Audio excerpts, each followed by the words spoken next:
हरे कृष्णा, राधे राधे, जय श्री राधे श्याम सुंदर। मेरी तो किस्मत इतनी बुरी है, किस्मत इतनी ख़राब है कि मुझे कहाँ पे भगवान की प्राप्ति हो सकती है। इवन मैं बहुत ज़्यादा पढ़ा लिखा हूँ, लेकिन फिर भी मुझे कोई जॉब नहीं मिल रही। जबकि मेरे जो पड़ोसी हैं वो इतने पढ़े लिखे भी नहीं हैं, लेकिन उनको बहुत अच्छी जॉब मिली है। मैं जिस कार्य में हाथ डालता हूँ, मेरी बुरी किस्मत होने की वजह से वो कार्य चल ही नहीं पाता, वो कार्य बनता ही नहीं है। बल्कि मैं अपने सगे संबंधियों को देखता हूँ, उनके कार्य बड़ी सरलता से बन जाते हैं, जबकि उनमें इतनी क्वालिफिकेशन, उनको इतना एक्सपीरियंस भी नहीं है, वो इतने इंटेलिजेंट भी नहीं है उस कार्य के लिए। मैं जिस काम में हाथ डालता हूँ वो काम बनता ही नहीं है। इवन मैंने कभी किसी के साथ बुरा नहीं किया, लेकिन फिर भी मुझे मान सम्मान की प्राप्ति नहीं होती। जबकि मेरे जो सगे संबंधी है वो इतने बुरे हैं, लोगों के साथ बुरा भी करते हैं, लेकिन उनको फिर भी मान सम्मान की प्राप्ति होती है। मैंने ये चीज़ें सुनी हैं कि ये पिछले जन्मों के कर्मों की वजह से होता है। तो इसका मतलब ये है कि मेरे पिछले जन्म के कर्म इतने अच्छे नहीं हैं, तभी ना तो इस जन्म में मुझे धन की प्राप्ति हो रही है, ना मान सम्मान की प्राप्ति हो रही है। जबकि मेरे आजू बाजू जो लोग हैं, मेरे रिश्तेदार हैं, उनको धन की प्राप्ति भी हो रही है और उनको मान सम्मान की प्राप्ति भी हो रही है।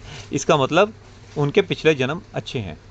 तो ऐसी परिस्थिति में अगर मैं भक्ति में आता हूँ, तो मुझे तो मेरी बुरी किस्मत की वजह से भगवान भी कहाँ मिलेंगे। मुझे तो भगवान की प्राप्ति भी नहीं हो सकती, क्योंकि मेरी किस्मत ही खराब है।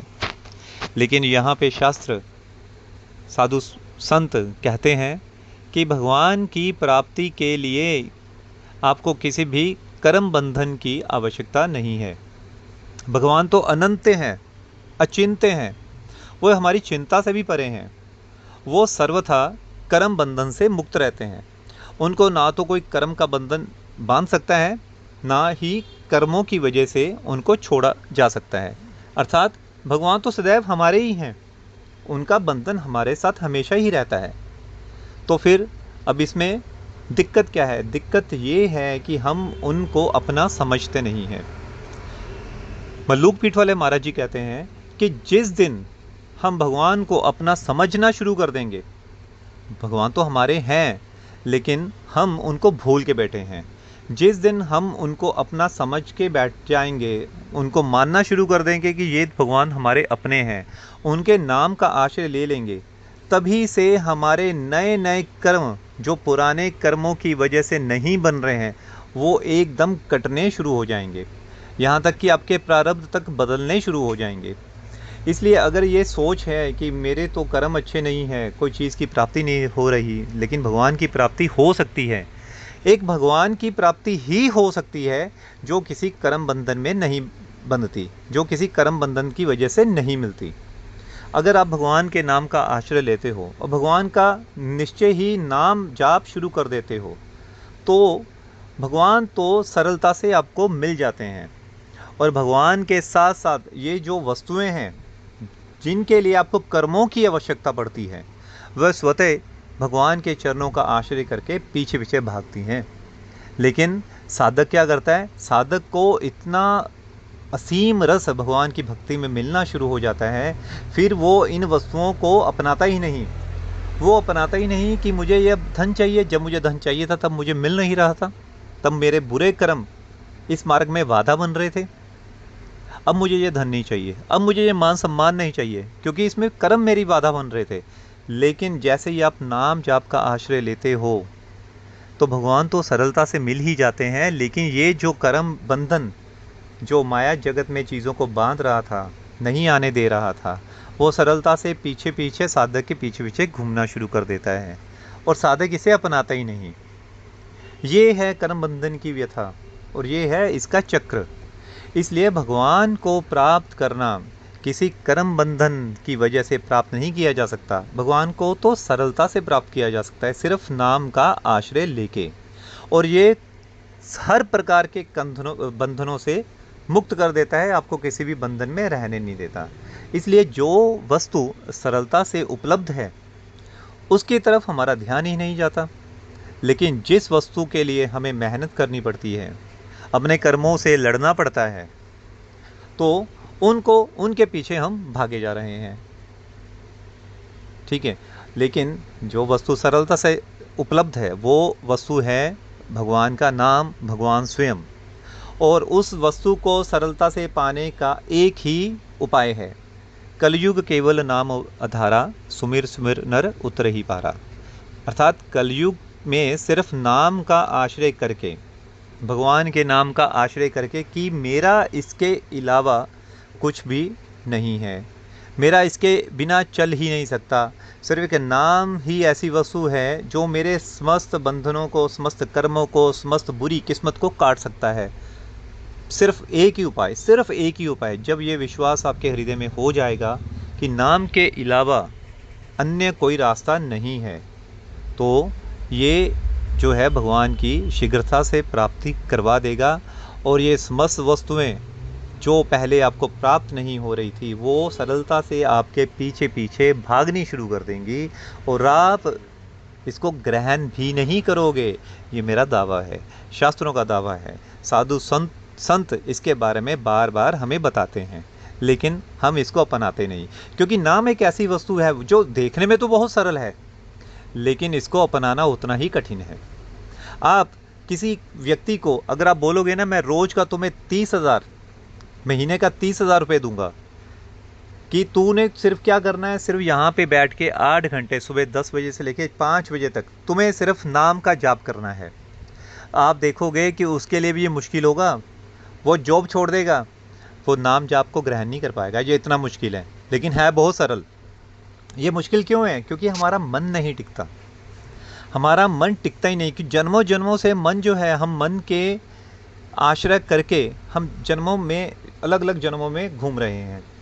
जिस दिन हमने मन को मार के बांध लिया कि नहीं नाम ही हमारा आश्रय है, तब धीरे धीरे कुछ मेहनत करके, प्रयास करने के पश्चात वो मन भी आपको नाम जाप की तरफ की ओर लेके जाएगा।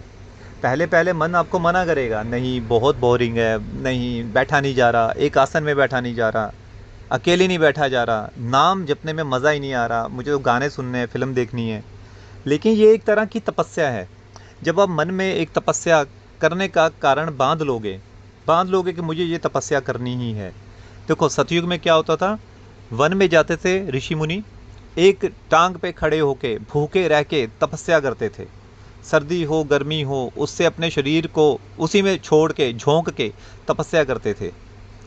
लेकिन अब तो ये काम है ही नहीं कुछ, सिर्फ आपको नाम का आश्रय करना है, नाम का आश्रय करना है, सिर्फ नाम का जाप करना है। और ये तपस्या ही है। जब आप मान लोगे कि मुझे इतनी संख्या नाम की करनी है, जो मर्जी हो जाए, चाहे सर्दी आए, तूफान आए, चाहे बिजली गिर जाए, लेकिन मुझे ये कार्य करना ही है।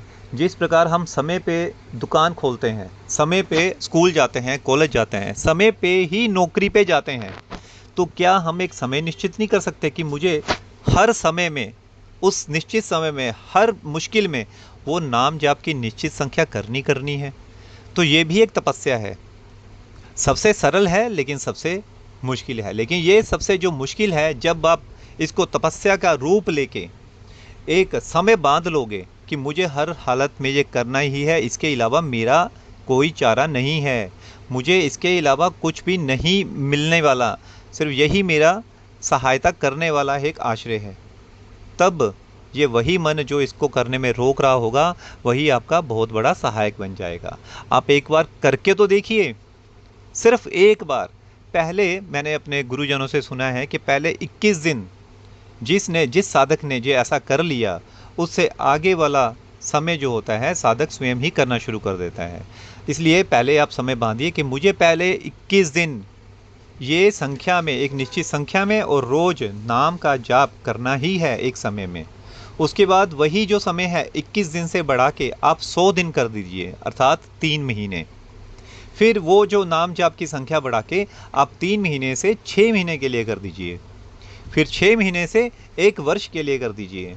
फिर 1 वर्ष के बाद आपका इतना अभ्यास हो जाएगा कि आपको कुछ भी प्रयास करने की आवश्यकता नहीं होगी, वो आपकी रोज की रूटीन में वो रम जाएगा और स्वयं ही आपकी जीवा से नाम चलना शुरू हो जाएगा। इवन आप जब सो रहे होंगे तो सोते सोते भी आप महसूस करेंगे कि आपकी जीवा से आपके शरीर के अंग अंग से नाम निकल रहा है।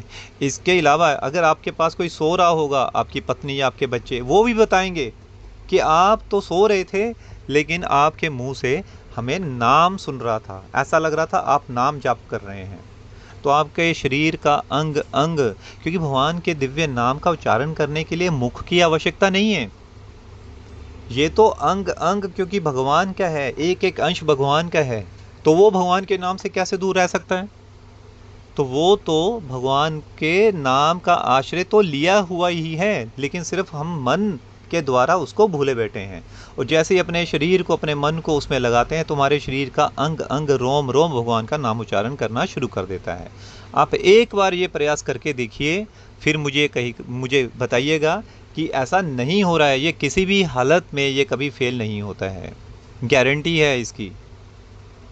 राधे राधे।